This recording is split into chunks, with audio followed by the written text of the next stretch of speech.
now for the big stuff. What do you do? How do you handle it if you are the avoidant person in the relationship and want to move to a more secure relational style?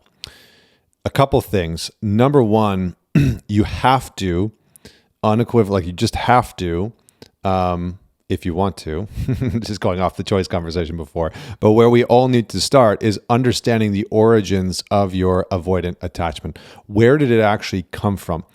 And the reason why this is important is that part of the healing for all avoidance is to see the patterns and the behaviors that created their avoidance in the first place.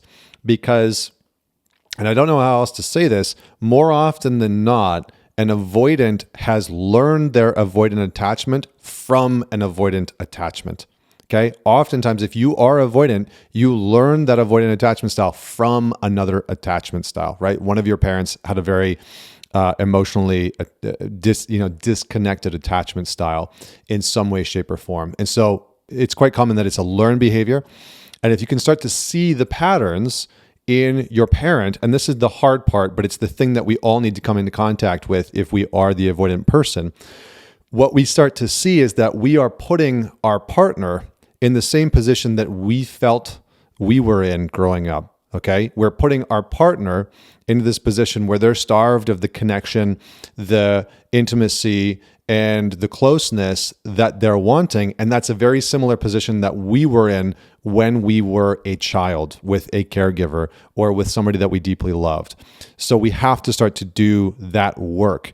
Now, maybe I can create a separate section on that for you guys to kind of dig into, but that work should really be done with a psychologist, therapist, or coach that really knows what they're doing when it comes to attachment style.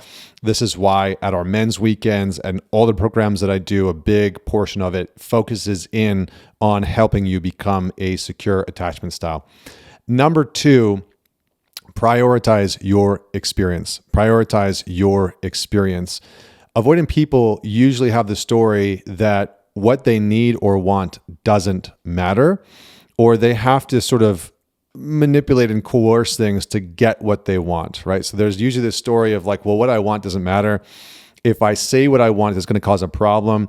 If I try and tell somebody how I really feel, it's going to be used against me. It's going to be used to harm me. I'm going to get rejected because of it. I'm going to get punished because of it.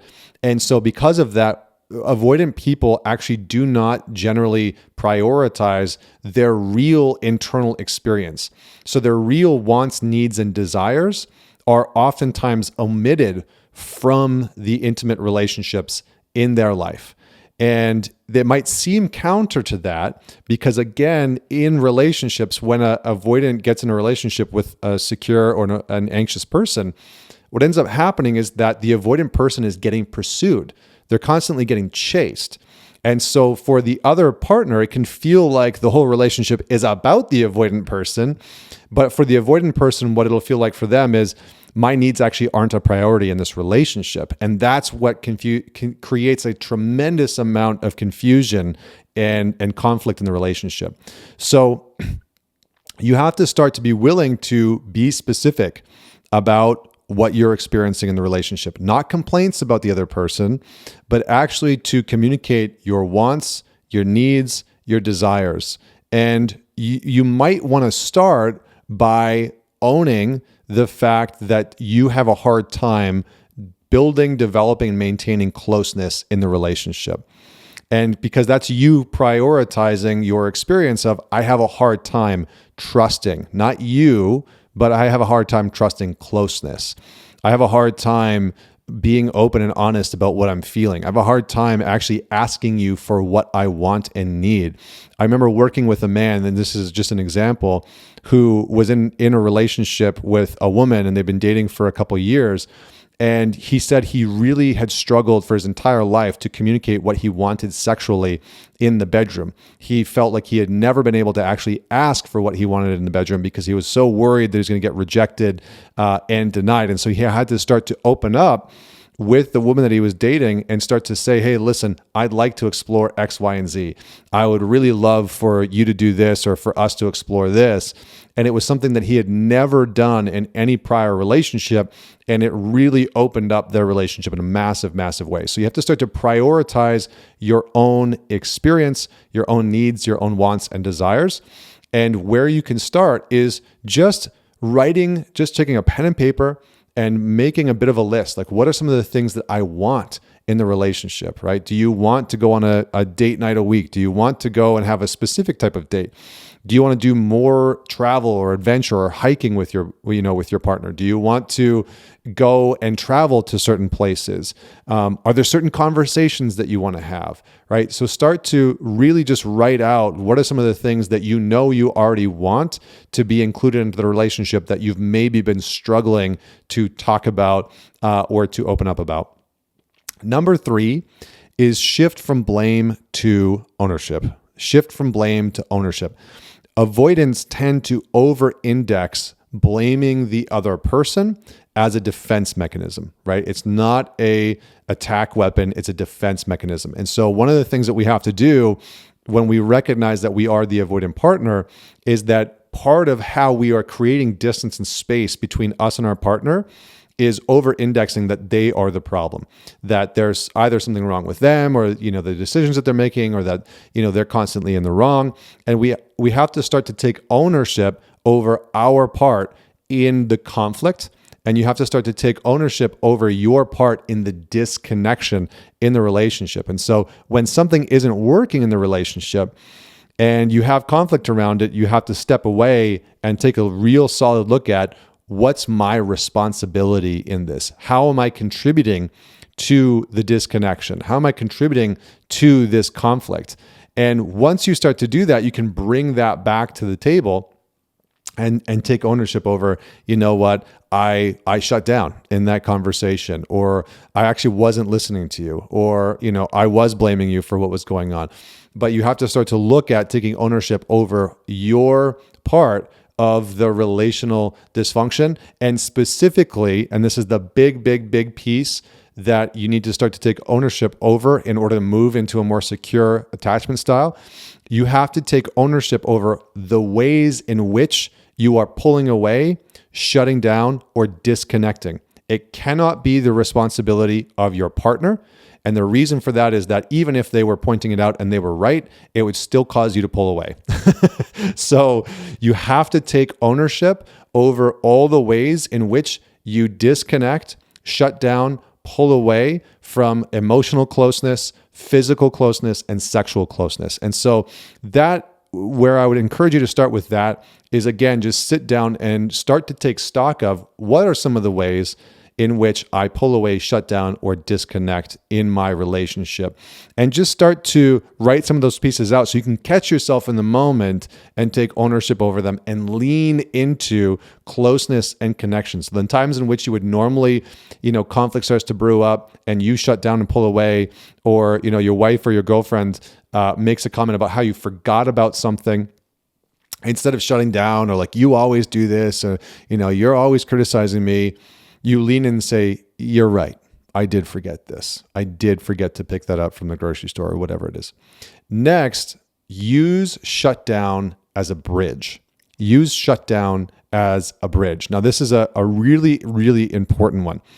Every single time you want to shut down or pull away, or you find yourself shutting down or pulling away, call it out. It might be in a conflict and you can say, I'm shutting down right now. Or it might be, you and your partner haven't had great communication for a few days and you can feel yourself pulling away. You can feel yourself wanting to disconnect. You can feel yourself wanting to move towards coping mechanisms, whatever they might be.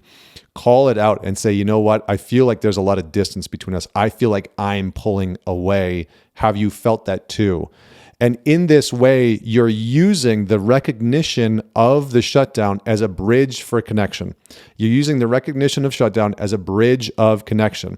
And you can use that to open up into a conversation about point number two, which was prioritize your experience. And you can say things like, hey, I'm shutting down. I need a minute. Let's reconnect. and you can take a breath and lean back in. And then you can say what's actually underneath the shutdown, right? What's actually happening behind that? Are you worried about letting them down? Are you worried that your needs don't matter? Are you worried that if you ask what you want, you're going to be rejected? Are you just struggling in some way, shape, or form because you feel a little bit lonely, right? Like whatever it might be. But use that shutdown as a bridge to reconnect to your partner. Next is build trust with routine and repetition. So just because you use shutdown as a bridge one time doesn't mean that that's going to magically move you out of this avoidant behavior. You are going to need some repetition, right? It's like a golf swing. You're not going to get up to the golf tee and crack it 300 yards right down the middle of the fairway, right? You're going to shit the bed a couple of times. It's going to go way off to the right or way off to the left. You're going to hook it. You're going to slice it. That's going to happen. It's going to take some practice. So you need to have a bit of a routine and some repetition to actually lean into intimacy and to begin to trust that it's okay for you to ask for your needs to be met. It's okay for you to be open and transparent, to prioritize your experience. It's okay for you to take ownership, not only over your part of any conflict or dysfunction, but it's okay for you to take ownership over what you actually want in the dynamic, in the relationship.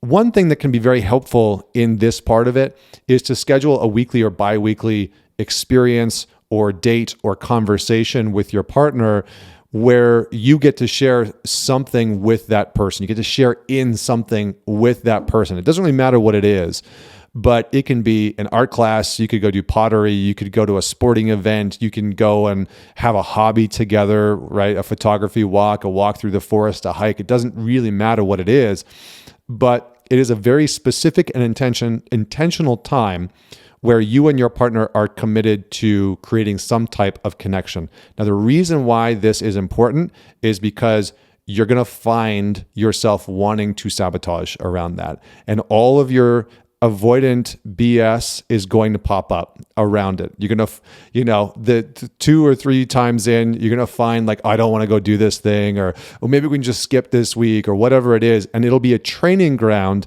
for you to prioritize consistent connection, consistent intimacy. Remember what I talked about in the beginning. For many avoidants, one of the things that creates avoidance of an avoidant attachment in the first place is inconsistent connection, inconsistent intimacy. And so we have to be willing to prioritize that in order to do the last piece, which is get uncomfortably close. Realize and remember that for you as an avoidant person, closeness feels foreign and closeness feels like a threat to your system. And so you have to be willing to lean in, and you can ask yourself the question, if I was putting the relationship first, what choice would I make? I love this question. For me in the past, and for any avoidant man that I've ever worked with, this question has been a radical game changer, because for the avoidant person, it is a me first life. I have to protect myself first because nobody else is going to do it for me. And so we have to start to shift and say, okay, I'm in this with somebody. I'm in a life together with somebody. I'm in a relationship with somebody. So if I was putting the relationship first, what choice would I make, about this date, about this decision? And you don't have to use that every single time, but start to leverage that question, because it can really help you reorient your mind and your body to a more relationship-centric way of living and choosing versus a me-centric individual way of living and choosing that's leaving you alone, disconnected, unhappy, and not getting what you actually crave and want in your relationship.